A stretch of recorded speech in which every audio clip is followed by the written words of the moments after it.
ನಿನ್ನ ಹತ್ರ ಒಂದು ವಿಷಯ ಮಾತಾಡಬೇಕು. ಏನು? ಯಾಕೆ ಹೀಗೆ ಮಾಡ್ತಿದೀಯಾ? ನಾನೇನು ಮಾಡಿದೆ? ನಿಮ್ಮ ಆಫೀಸಿಂದ ಫೋನ್ ಬಂದಿತ್ತು. ಆಫೀಸಿಂದನಾ? ಏನು ವಿಷಯ? ನನಗೆಲ್ಲ ವಿಷಯ ಗೊತ್ತಾಗಿದೆ ಶ್ರೀ.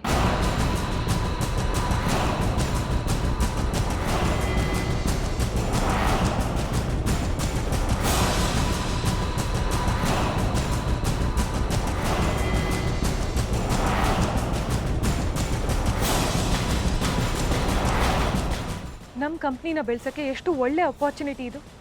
ಯಾಕೆ ಇದನ್ನ ಅವಾಯ್ಡ್ ಮಾಡ್ತಿದೀಯಾ? ಅಯ್ಯೋ, ಅದೆಲ್ಲ ಏನು ಇಂಪಾರ್ಟೆಂಟ್ ಅಲ್ಲ ಜಾನು. ನನ್ನ ಕಂಪ್ನಿ ಇವಾಗ ಚೆನ್ನಾಗಿ ನಡೀತಿದೆಯಲ್ಲ, ನೀನು ಅದ್ರ ಬಗ್ಗೆ ತಲೆ ಕೆಡಿಸ್ಕೋಬೇಡ. ಸುಳ್ಳು ಹೇಳಿ ನಮ್ಸಕ್ಕೆ ಟ್ರೈ ಮಾಡಬೇಡ ಶ್ರೀ. ಅದು ಇಂಟರ್ನ್ಯಾಷನಲ್ ಗ್ರೂಪ್ ಆಫ್ ಕಂಪ್ನೀಸ್. ಅದ್ರ ಬಗ್ಗೆ ನಾನು ಕೇಳಿದ್ದೀನಿ. ಅವರೇ ಬಂದು ಕಾಂಟ್ರಾಕ್ಟ್ ಆಫರ್ ಮಾಡುವಾಗ ನೀನು ಯಾಕೆ ಅದನ್ನು ಅವಾಯ್ಡ್ ಮಾಡ್ತಿದ್ಯಾ?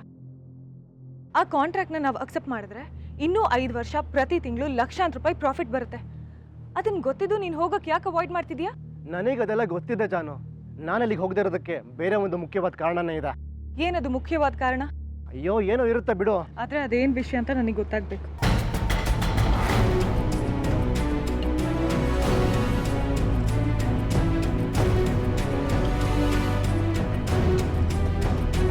ಜಾನ್ವಿ, ನಿನಗೆ ಕಾರಣ ಗೊತ್ತಾಗಬೇಕು ಅಂದರೆ ನಾನು ಹೇಳ್ತೀನಿ. ಆದರೆ ಅದರಿಂದ ಇವನ್ ನಿರ್ಧಾರ ಬದಲಾಗುತ್ತೆ ಅಂತ ಹೇಳೋಕ್ಕಾಗಲ್ಲ. ಮೊದಲು ಕಾರಣ ಹೇಳಿ ಅಜ್ಜಿ. ನೀನು ಇವಾಗ ಯಾವ ಸ್ಥಿತಿನಲ್ಲಿ ಇದೆಯಾ ಅಂತ ಎಲ್ರಿಗೂ ಗೊತ್ತಿರೋದೆ. ಇನ್ನು ಸ್ವಲ್ಪ ದಿವಸದಲ್ಲಿ ಹೆರಿಗೆ ಬೇರೆ ಆಗ್ತಿದೆ. ಇಂಥ ಹೊತ್ತಿನಲ್ಲಿ ನಿನ್ನನ್ನು ವಾರಗಟ್ಟಲೆ ಬಿಟ್ಟು ಹೋಗೋದಕ್ಕೆ ಇವನು ಒಪ್ತಿಲ್ಲ. ಅದಕ್ಕೆ ಬೇಡ ಅಂತಿರೋದು.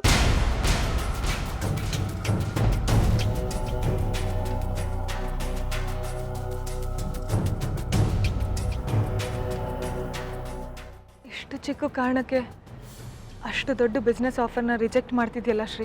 ಇದು ಚಿಕ್ಕ ಕಾರಣ ಅಲ್ಲ ಜಾನು. ನನಗೆ ಬಿಸ್ನೆಸ್ಗಿಂತ ನೀನು ಮತ್ತೆ ಮಗು ಮುಖ್ಯ. ಇದು ಹೋದ್ರೆ ಇನ್ನೊಂದು ಕಾಂಟ್ರಾಕ್ಟ್ ಸಿಗುತ್ತೆ.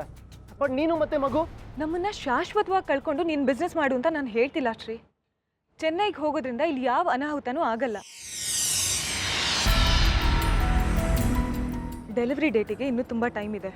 ನೀನು ಹೋಗ್ತಿರೋದು ಬರೀ 1 ವಾರಕ್ಕೆ. ಡೆಲಿವರಿ ಟೈಮಿಗೆ ನೀನು ವಾಪಸ್ ಬಂದ್ಬಿಡ್ತೀಯಾ? ಯಾಕೆ ಅಷ್ಟೊಂದು ಯೋಚನೆ ಮಾಡ್ತಿದ್ಯಾ? ಇಲ್ಲ ಜಾನು, ಇವಾಗಿರೋ ಪರಿಸ್ಥಿತಿಲಿ ನನಗೆ ನಿನ್ನ ಬಿಟ್ಟು ಹೋಗಕ್ಕೆ ಆಗಲ್ಲ. 1 ಸೆಕೆಂಡ್ ಯೋಚನೆ ಮಾಡು ಶ್ರೀ. ಅನ್ನಪೂರ್ಣ ಫುಡ್ ಪ್ರಾಡಕ್ಟ್ಸ್ ಕಟ್ಟಕ್ಕೆ ಅಜ್ಜಿ ಎಷ್ಟು ಕಷ್ಟಪಟ್ಟಿದ್ದಾರೆ. ಅದನ್ನು ಹರಿ ಚಿಕ್ಕಪ್ಪನಿಂದ ವಾಪಸ್ ತಗೊಳಕ್ಕೆ ನೀನು ಎಷ್ಟು ಕಷ್ಟಪಟ್ಟಿದ್ಯಾ? ಇಷ್ಟೆಲ್ಲ ಮಾಡಿದ್ಯಾಕೆ? ಈ ಥರ ರೀಸನ್ ಹೇಳೋದಿಕ್ಕ? ಕಂಪ್ನಿನ ಒಂದು ಮಗು ಥರ ಬೆಳೆಸಿದ್ದೀರಾ. ಈಗ ಈ ಮಗು ಬರ್ತಿದೆ ಅಂತ ಆ ಮಗುನ ನೆಗ್ಲೆಕ್ಟ್ ಮಾಡೋದಾ ಶ್ರೀ?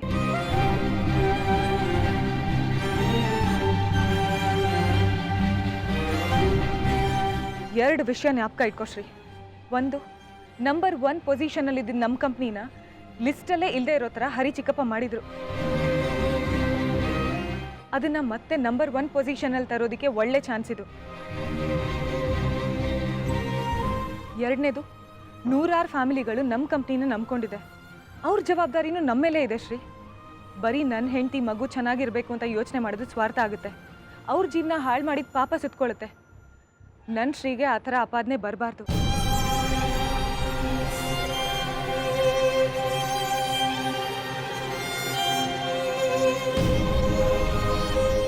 ಅದು ನನಗಿಷ್ಟ ಇಲ್ಲ.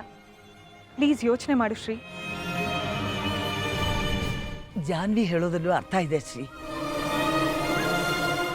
ಈ ಕಂಪನಿನಾಗ ಇಷ್ಟೆಲ್ಲ ಕಟ್ಟಿ ಬೆಳೆಸಿ ಅನುಭವ ಇದ್ರೂ ಕೂಡ ಜಾನ್ವಿ ಥರ ಯೋಚನೆ ಮಾಡೋಕ್ಕೆ ನನಗಾಗ್ತಿಲ್ಲ.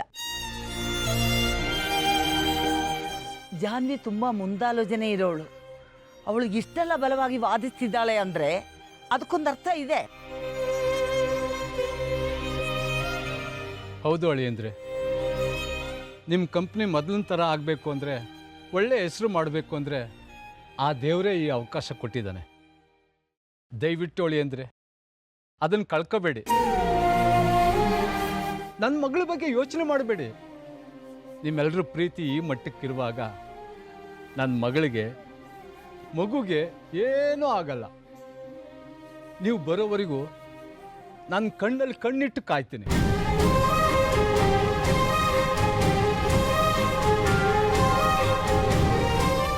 ಆಯಿತು, ಹೋಗ್ತೀನಿ.